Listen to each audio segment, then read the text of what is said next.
Governor Lisa Cook may get to keep her job. Canada cozies up to China. And an Arctic blast has natural gas prices up nearly 50% in a week. We'll discuss what all this means for investors and some stock ideas in this edition of the Curia Investment Show. I'm joined by my trusty companion, Eoin Tracy of Fuller Tracy Money. Eoin, thanks for joining It's us. always a pleasure. And later on, we'll bring on Xiaoping Huang, Curia analyst, for some questions.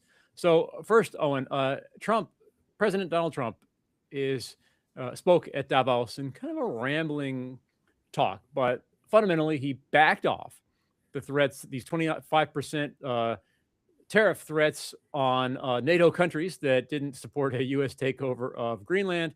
And he seemed to also back off this previously threatened notion that the U.S. could use military force to attack and acquire Greenland. He says they have some kind of a deal, which I'm sure he's going to say that would not have come about, but were it not for his threats. From the other side of the coin, this is just one more taco trade. What's your take on this? I think there's a couple of different ways of thinking about it. We have quite a lot of experience now with listening to what President Trump has to say and what actually happens afterwards. So, in some corners it's called the taco trade. Trump always chickens out. But I think maybe a better way of thinking about it is he always goes in with the big ask and then he settles for something less than that. So this whole talk about taking over Greenland, what is it exactly do they want there? I think that we could ask a similar question. Let's say we are looking back 40, 50 years and oil has just been discovered on the North Slope in Alaska. Now, if that were today, how long would it take us to actually develop it? Would it even happen because of environmental, regulatory, and all of these other ways of delaying these kinds of projects? So I think it would take maybe a decade. It might take 2 decades to even get the planning permission to put a pipeline through the wilderness in Alaska. So all of this talk about what the USA was willing to do to take over Greenland, that was a big ask. But I think the underlying message is pretty simple, that there's going to be mining in Greenland. It is virgin territory. There is significant resources there, and particularly of rare earth metals. And it's going to get mined. And this was basically the USA saying, I don't want to hear about it. I don't want to hear that it's going to be destroying virgin territory, that it's going to destroy the natural environment, that this is the rape of one of the most untouched places on Earth. I think that's really what it was all about. Interesting. So your point, if I could rephrase it slightly, might be that, yes, it's true. The U.S. could have already had rights to have a military presence in Greenland, could have fairly easily negotiated mineral rights, mining rights for these rare earths, but the process would have taken a lot longer.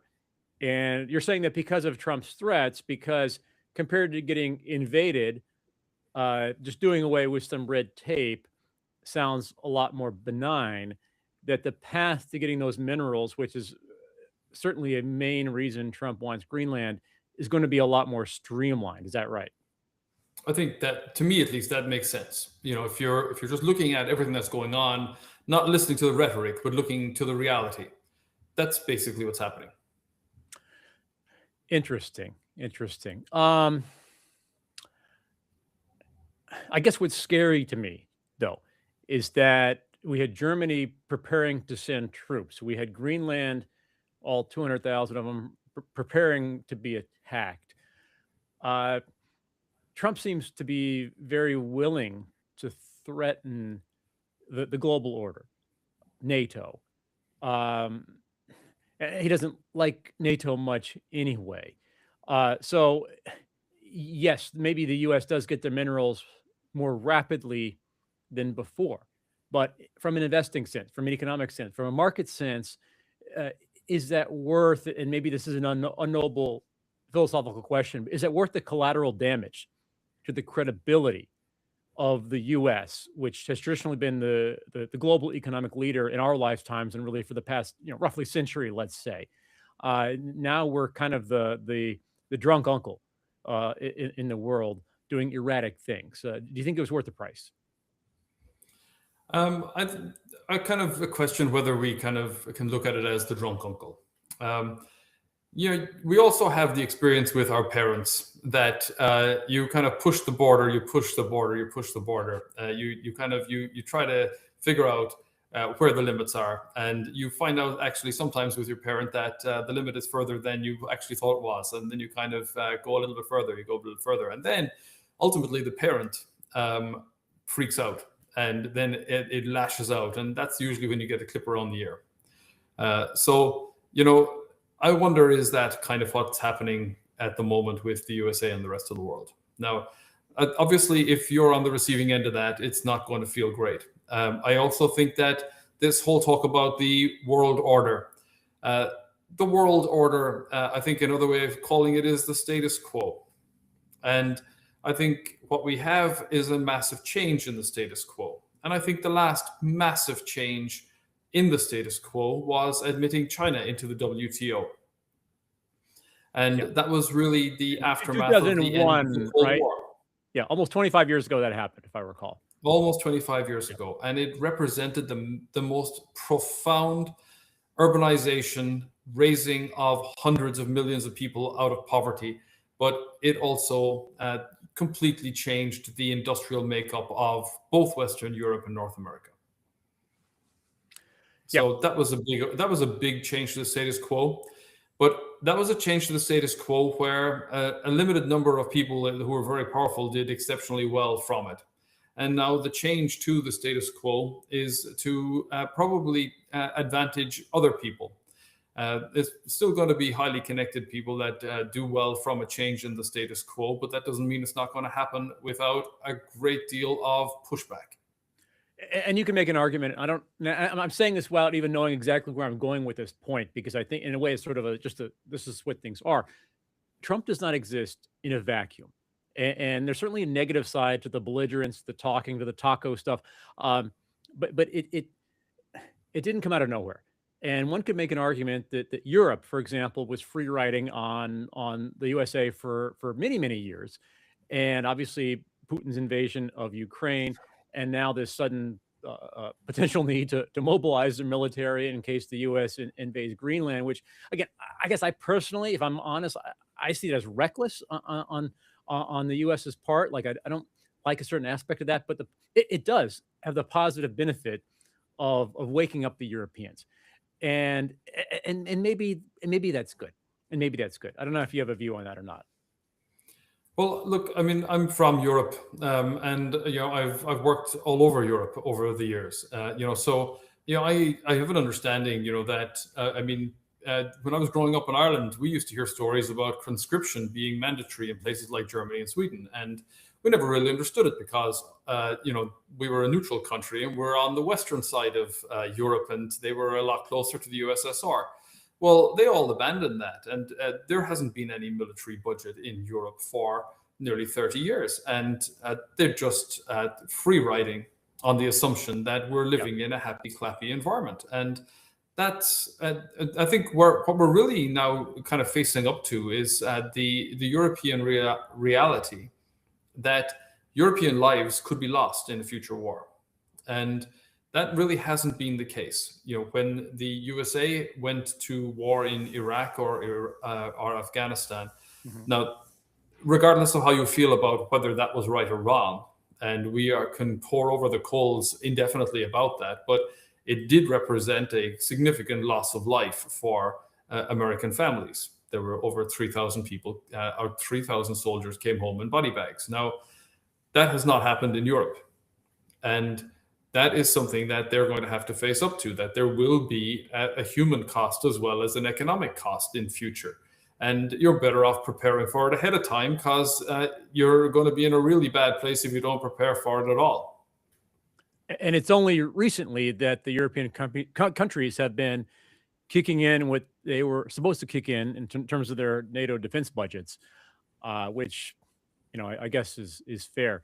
Let me shift gears, but springboard off something you mentioned, Owen. You mentioned China, and one of the byproducts of again, whether it's fair or not, this drunk uncle syndrome thing has caused other countries, including Canada, to react. And now I believe Prime Minister Mark Carney is going to go to China.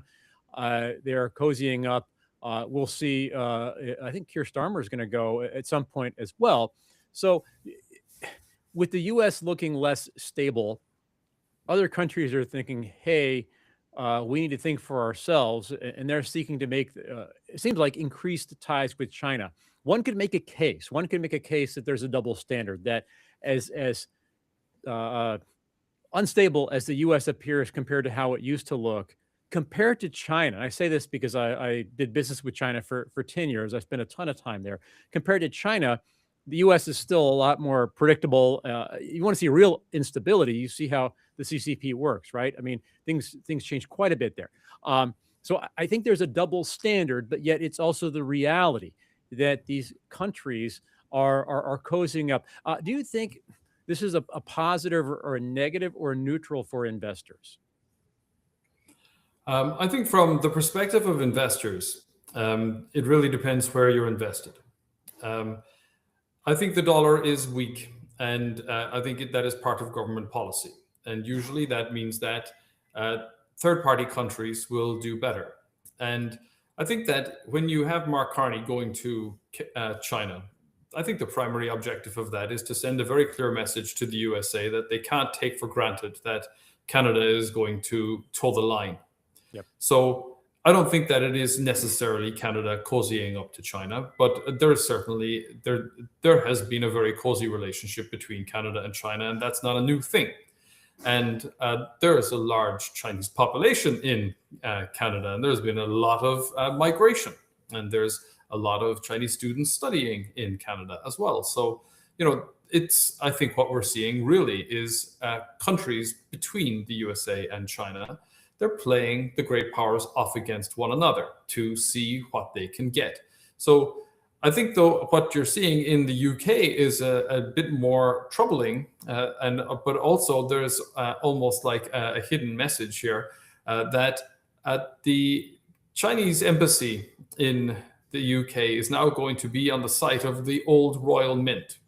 So this is the ginormous building, right? It's like the mother of all embassies, from my understanding. It is enormous. It's like a palace. And not only that, but it is right next to the Tower of London. So it's not even in the district where most of the other embassies are.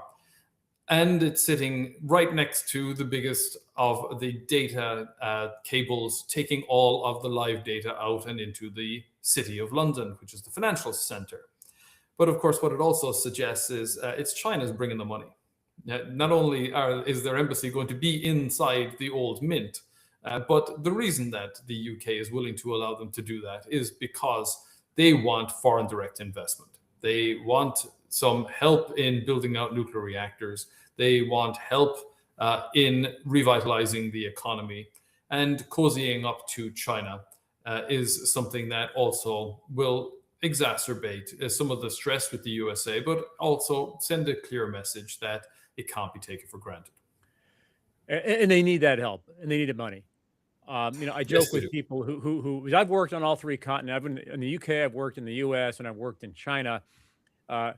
You send somebody in China an email at 11 o'clock at night, or a WeChat message, really, they'll reply to you, much of the time.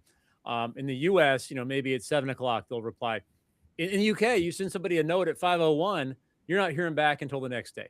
And I'm not saying that's socially bad. I mean, Europeans do respect their leisure time more, but there's just a sluggishness that I don't think always existed that has really pervaded both the continental European economy and the UK, and they're absent that dynamism that you see in aplenty. You see aplenty in Asia, basically.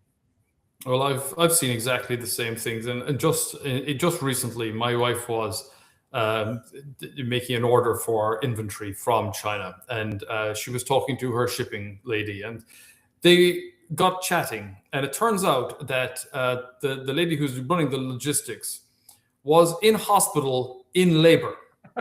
Oh my God! And still working.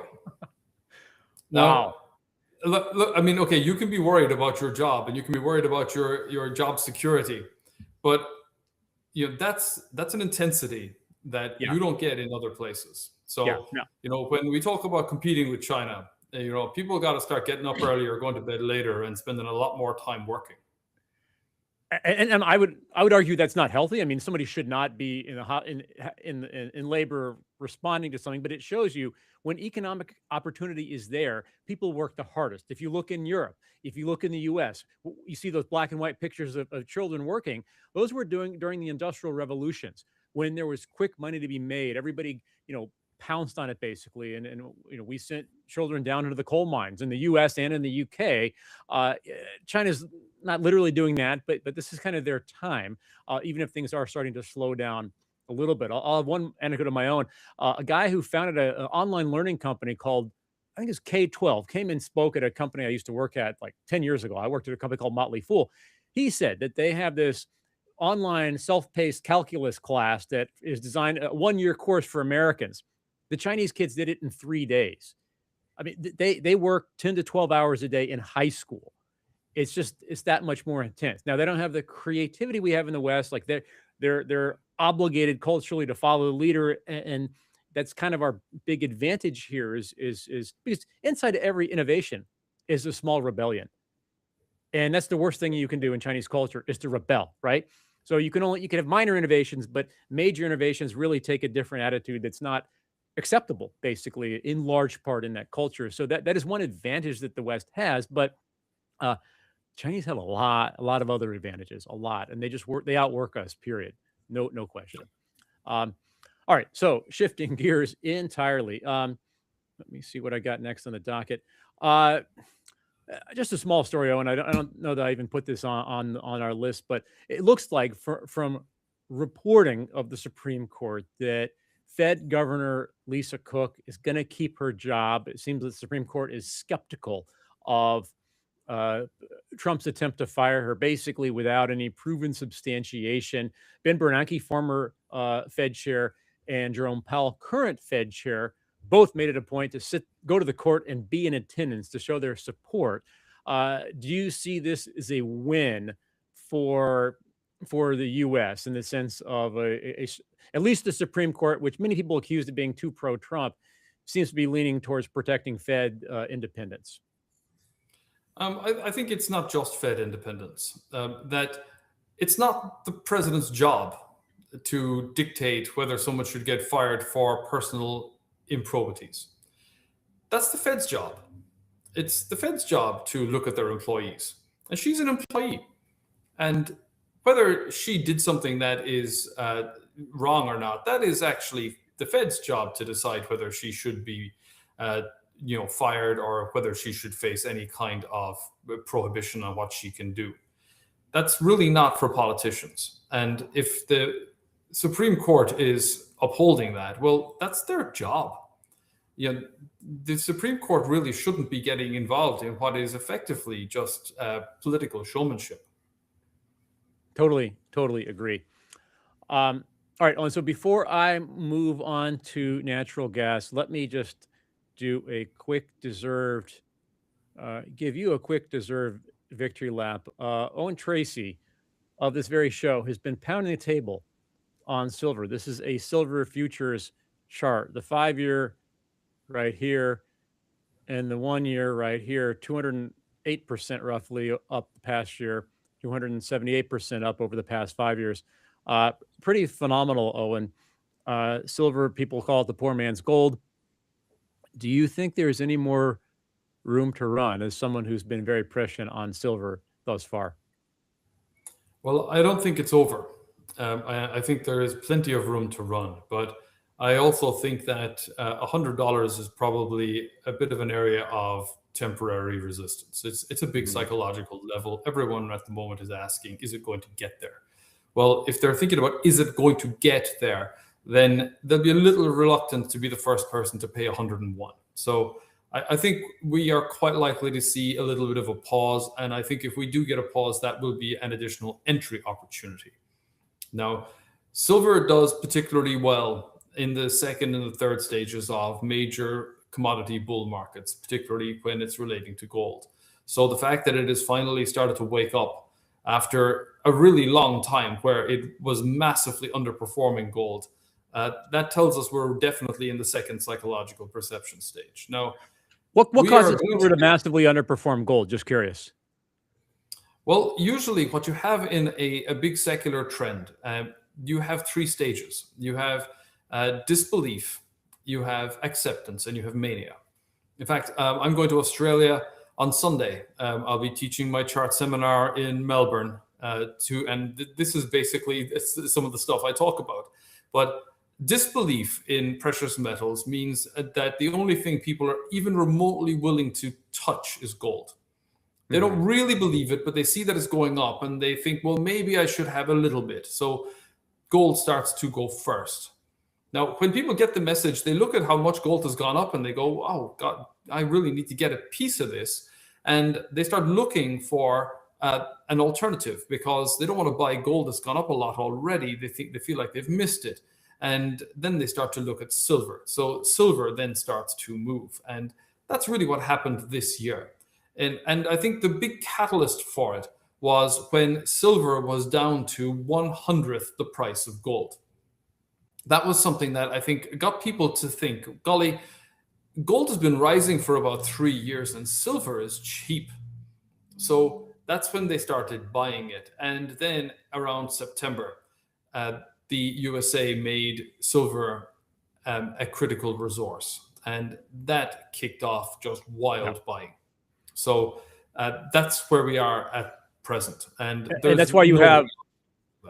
Yep. I mean, gold up 77% over the past 1 year, which is great, but silver's up 207% over the past 1 year, which is just jaw dropping. Quite a difference. And there's a very happy circumstance. I think in running an investment newsletter service, where you really can only measure your success is in that of your subscribers. And one of my subscribers won the Financial Times stock picking competition for 2025.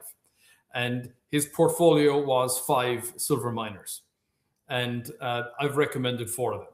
So he picked one of them himself. As someone who had a newsletter for 10 years, that is about the best experience a newsletter writer could have, is one of your own using mostly your advice goes on to win a international contest in investing. That's pretty cool. It's very gratifying. Congratulations on that.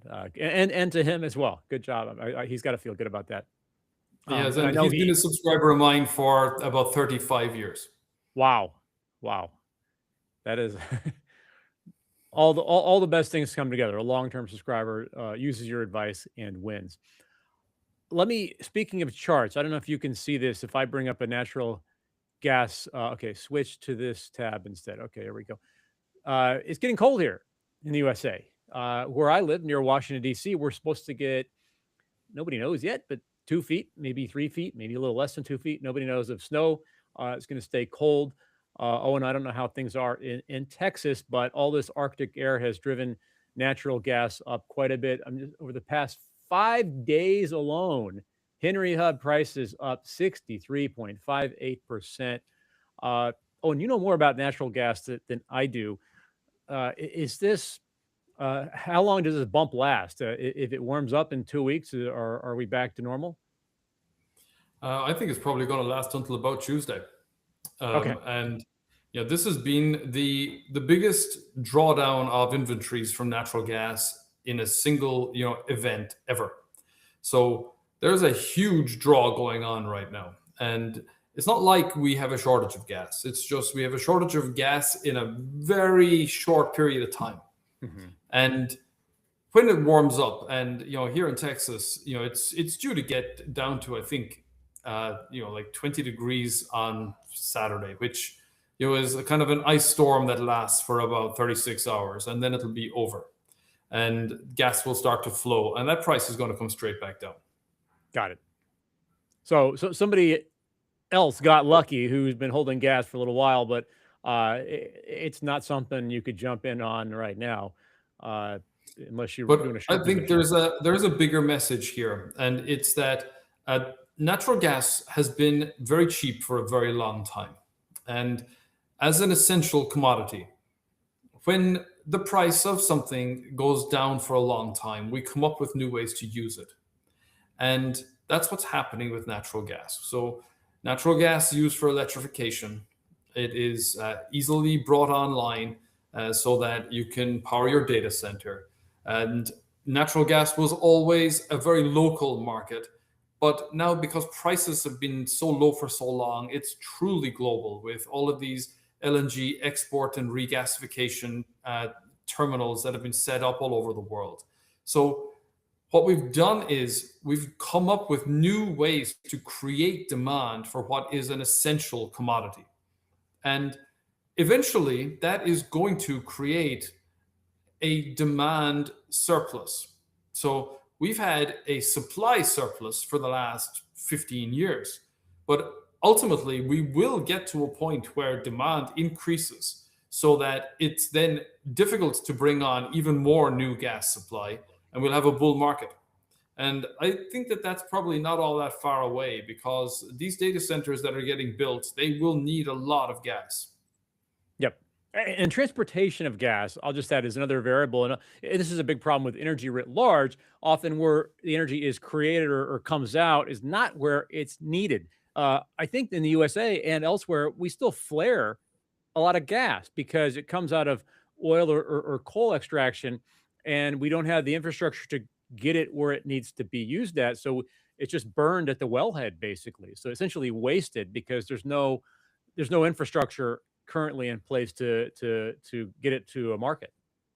Well, actually, that's one of the reasons why I think that natural gas is getting to that point where we're going to run up against supply and elasticity because a lot of the kind of the math around where the gas is going to come from for the data centers is capturing that flared gas.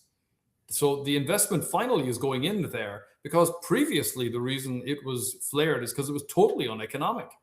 So Yep.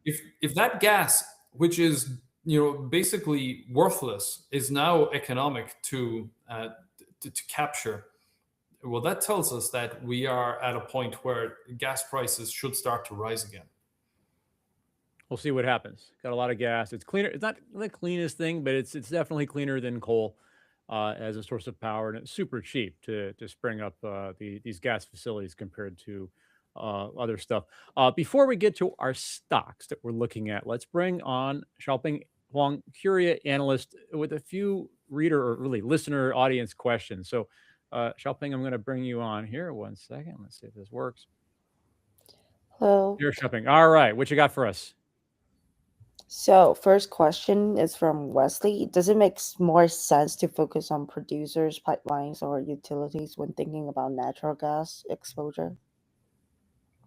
Producers, pipelines. I like the producers, but I would wait on the producers until the price is actually rising on a durable basis.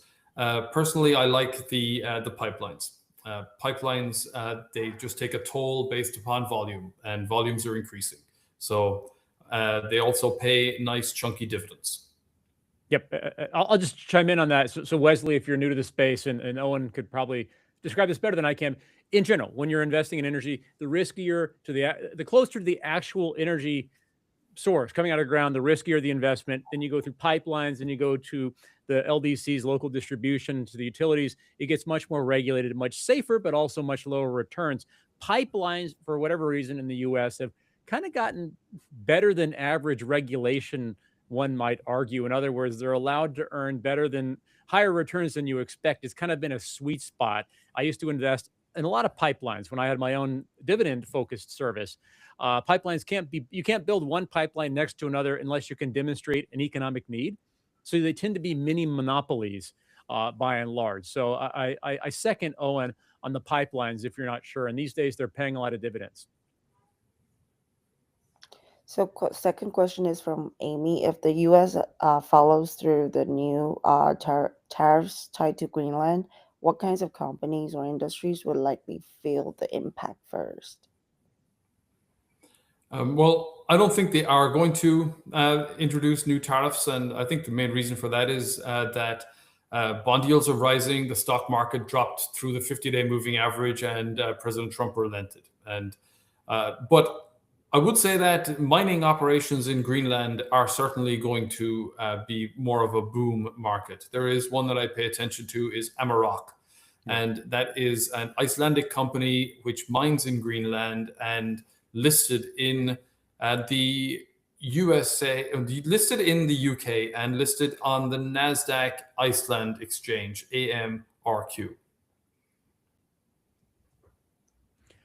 AMRQ. I'm just going to see if I can bring this guy up on the screen here. Okay, Amaroq Limited. I'm just going to share the stock chart really quick for, was it Amy's benefit? Okay, up 0.98%. Year to date, only up 15.89%. I kind of would have expected more from this company, but maybe some of that was priced in. So interesting. But just Amy, to your point, yeah, the tariffs look like they're not going to happen. I still would not back away from the idea of investing in a more insular world writ large. Companies that don't rely as much on exports, like native U.S. companies or native European companies generally. But totally agree with Owen. Trump has backed down, and we kind of thought, and the market kind of thought he would back down anyway.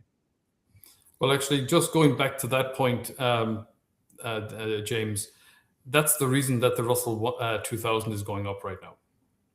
That it is outperforming the NASDAQ, and that's because most of those companies really are more insular, that it is more of a domestic market.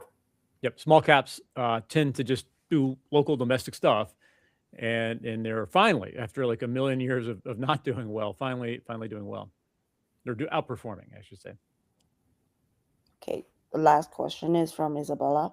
If U.S.-China relations worsen, are Canadian companies benefit from that shift or another way around? What do you think, Owen? I think it depends on the Canadian company. I mean, if you're thinking about something like Shopify, or you're looking at Brookfield, I don't think they're going to be in any way changed. If we're going to have competition for access to resources, that's very beneficial for Canadian miners, Canadian oil companies, Canadian pipelines. Yep. Natural resources. I mean, that's what China needs and wants from, just needs generally, and they'll, especially if we cut off their Venezuelan oil. So, all right, cool. Thanks for the questions. If you're watching and thinking about sending a question in, just do it. We're always happy to answer them. Let's shift now to stocks that we're looking at. Xiaoping will give you a breather this week. So, Owen, what is something that you think, and these are not recommendations. They don't even have to be companies that you like. They could be companies that you're just watching. The one I like and I do watch is Lemonade. And two reasons. One is the USA still has people that act as insurance brokers. And when you come from Europe and you do everything online and you probably never speak with an insurance salesperson, it feels kind of odd. But Lemonade is kind of introducing that into the US market. It's very much more of an online insurance broker. And they also announced yesterday that they're going to provide cut price insurance for Tesla drivers that use the full self-driving, which is basically driver assist technology. And that's really attractive. And my view has been that 2026 is going to be the year of the self-driving car, and this is just another step in that direction. So I like that it's trying to solve the insurance question for the self-driving question. That's intriguing, actually, because self-driving has taken so much heat and with regulators and in the media. But this is an example of essentially the market, or there's a market price saying self-driving is indeed safer than human driving, and we will put our money where our mouth is by underwriting the policies at a different rate, a more favorable rate because of that. And I think it really gets to the point. Would you rather kill yourself, or would you allow a lower chance that a computer might kill you? And that's kind of where we are with the safety of driving. That the chances are that computers and robots will be safer drivers. That does not mean it will be 100%. It's just going to be much better than your human driver. Yep.